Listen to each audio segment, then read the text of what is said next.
Hey folks, Doug Blake with Body Design University. Let me ask you a question. Do you or your clients have persistent low back pain? In this video, I want to tell you about one thing that you may have missed doing. Now, I'm not saying this is going to be the cure for sure.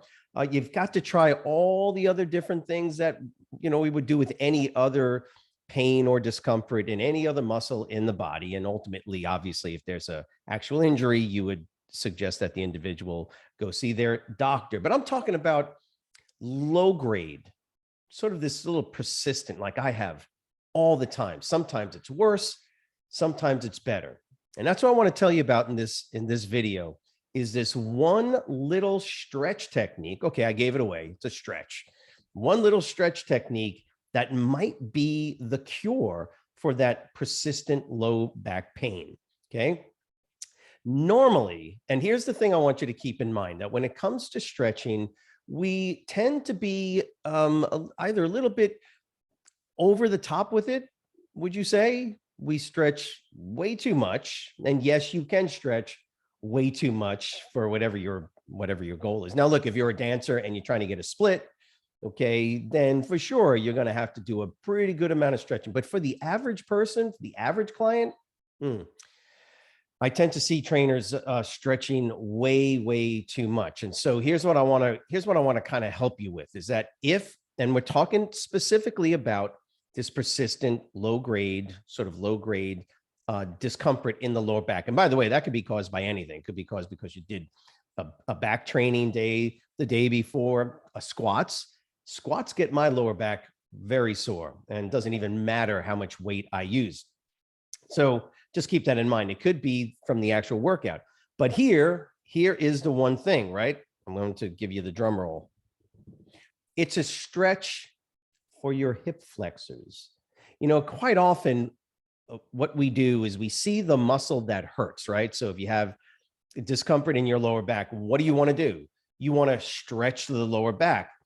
It's funny. I'm not going to say that that's not the right thing to do, but if that does not help, and quite often, I know for me, that doesn't help.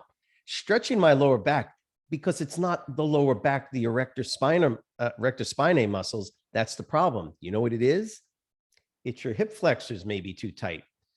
Your psoas muscles and your iliacus, what we call your iliopsoas, right? So those two muscles are so closely aligned and together, we kind of combine them and call them the iliopsoas from a functional perspective. The interesting thing is that when those guys are too tight, like if you're sitting all the time and they tighten up, they tend to create a sort of an overactive issue going on with the hip flexors. And those are your main hip flexors. Now, if I sit for long periods of time, I'm already in hip flexion, and we know this is an issue. But the interesting thing is that, and I have found this to be true every time I do it, when I get up and I'm kind of trying to work my back out a little bit, if all I do is just pull my foot behind my leg and try to stretch out my hip flexors, yes, my hip flexors, guess what happens?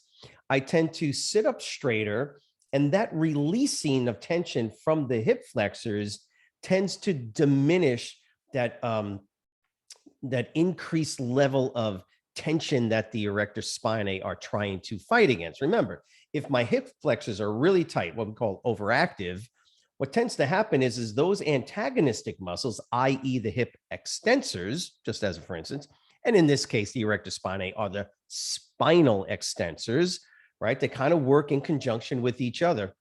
When those hip flexors are overactive or too tight, they tend to pull, they'll pull you into this hip flex position, and that's going to stress the muscles that are antagonistic to it, and they become what's known as underactive. Now, irrespective of those two terms, which you should know, what is the key?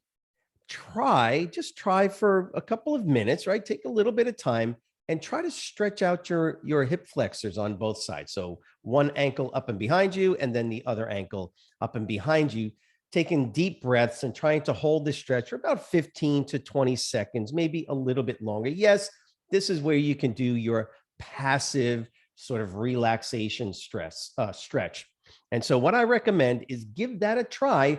And at the same time, as you're doing that, try and lift up your rib cage as you're pulling the leg back behind you, breathing very deeply, very comfortably, and then see whether or not that works and try it with your clients.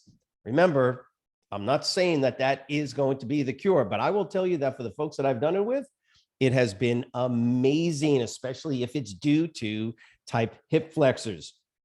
Oh, and by the way, let me know how it works. Let me know in the comment section below. Go ahead and make sure that you subscribe to our YouTube channel if you haven't done so already, and hit the bell notification so that you know when new material is coming out. Leave us comments, leave us information comments below. Let us know how we can help you as well with your clients and even with yourself while you're training. Thanks and have a great weekend. Bye.